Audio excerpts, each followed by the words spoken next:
warahmatullahi wabarakatuh. Yang terhormat Ibu Rosdiana AKMMCA, selaku dosen penguji pertama, Ibu Dr. Sri Kurniawati SEMM, selaku dosen penguji kedua dan pembimbing materi, Bapak Dr. Yuryadi SEMM, selaku dosen penguji ketiga. Perkenalkan, nama saya Chandra Febi, Prodi Akuntansi Fakultas Ekonomi dan Bisnis. Dengan ini saya akan mempresentasikan skripsi saya yang berjudul Pengaruh Profitabilitas Kepemilikan Institusional, Pertumbuhan Penjualan dan Ukuran Perusahaan terhadap Nilai Perusahaan pada Perusahaan Manufaktur yang terdaftar di Bursa Efek Indonesia tahun 2018 sampai dengan 2022. Selanjutnya ada bab 1, yaitu latar belakang. Selanjutnya ada bab 1, itu adalah latar belakang. Yang pertama, meningkatnya persaingan dunia bisnis di era globalisasi menuntut perusahaan untuk beroperasi secara efisien. Yang kedua, dampak pandemi COVID-19 juga menyebabkan kerugian besar bagi banyak perusahaan sehingga mendorong perusahaan untuk berfokus pada profitabilitas guna meningkatkan nilai perusahaan dan menarik minat. Yang ketiga, ada secara umum. Tujuan dasar dari setiap bisnis adalah memaksimalkan laba. Namun, tujuan perusahaan tidak hanya berorientasi pada pencapaian laba maksimal, tapi juga berusaha meningkatkan kemakmuran pemiliknya. Dan terakhir, yang keempat, itu nilai perusahaan tercermin pada harga sahamnya, sehingga semakin tinggi harga saham, maka semakin tinggi nilai perusahaan. Selanjutnya, yang kelima, itu bagi investor yang berpotensial, analisis tentang profitabilitas perusahaan menjadi penting untuk menilai kelancaran perusahaan dan kemampuannya dalam mendapat keuntungan. Yang keenam, faktor-faktor seperti kepemilikan institusional dan pertumbuhan berjualan juga dapat mempengaruhi nilai perusahaan. Yang terakhir, yang ketujuh, ukuran perusahaan dilihat dari besar equity nilai perusahaan ataupun hasil nilai aktiva dari perusahaan. Penelitian ini juga melibatkan ukuran perusahaan menjadi salah satu faktor yang mempengaruhi nilai perusahaan, juga masih banyak menunjukkan hasil yang tidak konsisten. Selanjutnya itu ada rumusan masalah. Yang pertama, adanya pengaruh profitabilitas terhadap nilai perusahaan. Yang kedua, adanya pengaruh kepemilikan institusional terhadap nilai perusahaan. Yang ketiga, adanya pengaruh pertumbuhan penjualan terhadap nilai perusahaan. Yang keempat, adanya pengaruh ukuran perusahaan terhadap nilai perusahaan. Yang kelima, nilai perusahaan dipengaruhi oleh beberapa faktor, seperti faktor internal perusahaan berdasarkan teori penelitian dahulu profitabilitas, kepemilikan institusional, pertumbuhan penjualan, dan ukuran perusahaan. Selanjutnya ada tujuan penelitian. Yang pertama, untuk mengetahui dan menganalisis pengaruh profitabilitas terhadap nilai perusahaan. Yang kedua, untuk mengetahui dan menganalisis pengaruh kepemilikan institusional terhadap nilai perusahaan. Yang ketiga, untuk mengetahui dan menganalisis pengaruh pertumbuhan penjualan terhadap nilai perusahaan. Yang keempat, untuk mengetahui dan menganalisis pengaruh ukuran perusahaan terhadap nilai perusahaan. Yang kelima, untuk mengetahui dan menganalisis pengaruh profitabilitas, kepemilikan institusional, pertumbuhan penjualan, dan ukuran perusahaan secara bersama-sama terhadap nilai perusahaan. Selanjutnya ada bab 2, yaitu ada kajian teori. Yang pertama, teori agensi. Teori agensi yang dikemukakan oleh Jensen dan Mackling pada tahun 1976. Teori agensi ini memang berfokus pada dua individu utama dalam konteks perusahaan, yaitu prinsipal sebagai pemegang saham sebagai pemilik dan agen manajemen perusahaan. Yang kedua, teori sinyal. Teori sinyal adalah salah satu teori yang menjelaskan mengapa perusahaan memiliki dorongan untuk memberikan informasi laporan keuangan kepada pihak eksternal. Selanjutnya ada kerangka pikiran.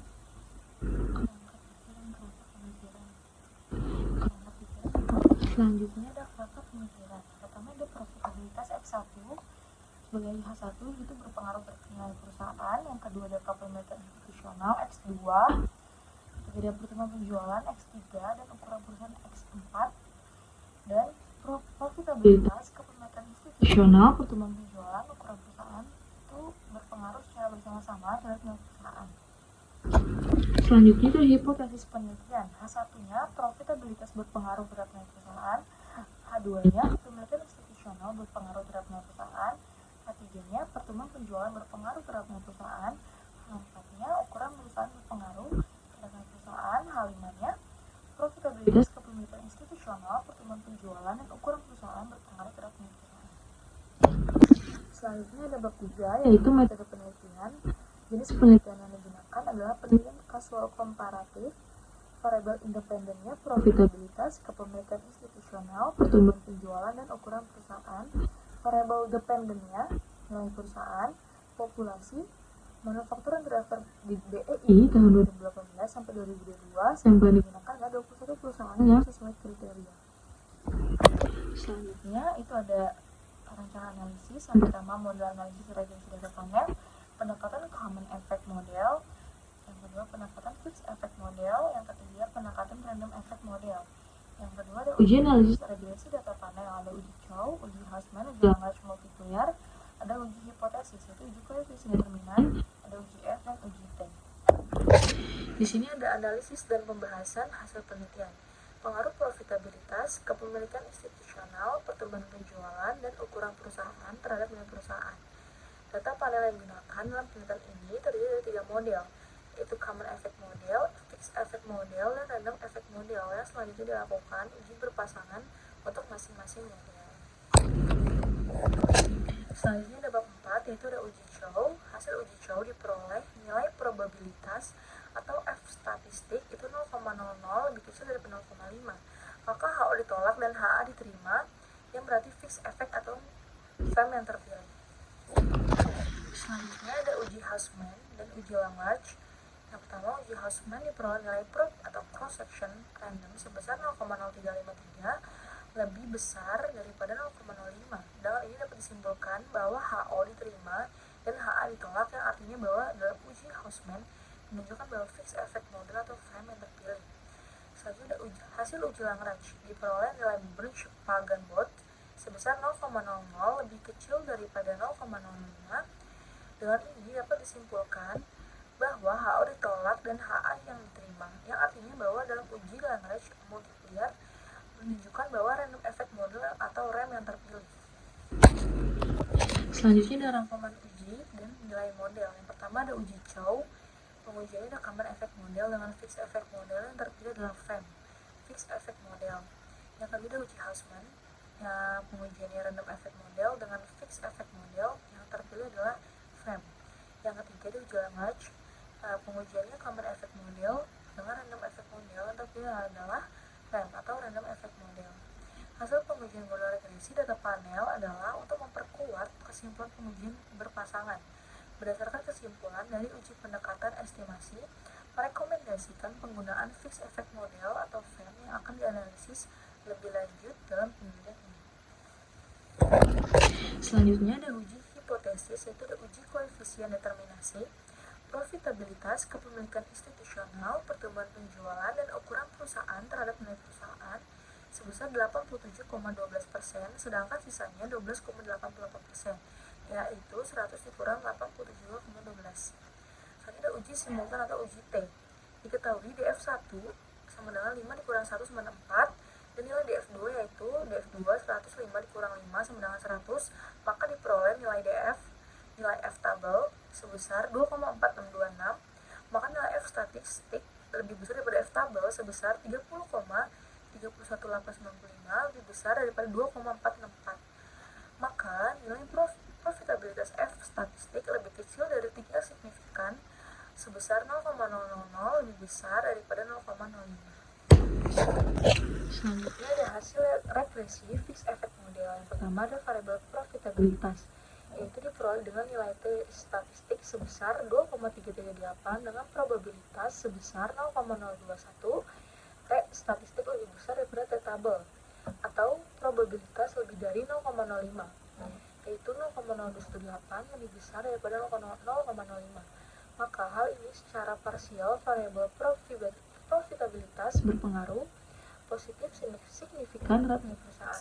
Yang kedua ada variabel kepemilikan institusional, diperoleh nilai T statistik sebesar 2,1956 dengan probabilitas sebesar 0,0310, atau probabilitas lebih dari 0,05, yaitu 0,0310 lebih besar daripada 0,05. Maka hal ini secara parsial variabel kepemilikan institusional berpengaruh positif signifikan terhadap nilai perusahaan. Yang ketiga ada variabel pertumbuhan penjualan, diperoleh dengan nilai T statistik sebesar 0,8242 dengan probabilitas sebesar 0,412 atau probabilitas lebih dari 0,05 atau 0,4112 lebih kecil daripada 0,05. Maka hal ini secara parsial variabel pertumbuhan penjualan tidak berpengaruh dan positif signifikan terhadap nilai perusahaan. Yang terakhir itu ada variabel ukuran perusahaan diperoleh nilai T statistik sebesar 4,1816 dengan probabilitas sebesar 0,01. T statistik lebih besar daripada T tabel atau probabilitas lebih dari 0,05 atau 0,001 lebih besar daripada 0,05. Maka hal ini secara parsial variabel pertumbuhan penjualan berpengaruh positif signifikan terhadap nilai perusahaan. Selanjutnya ada kesimpulan, yaitu profitabilitas berpengaruh positif signifikan terhadap nilai perusahaan, kepemilikan institusional berpengaruh positif signifikan terhadap nilai perusahaan, pertumbuhan penjualan berpengaruh negatif signifikan terhadap nilai perusahaan, ukuran perusahaan berpengaruh positif signifikan terhadap nilai perusahaan.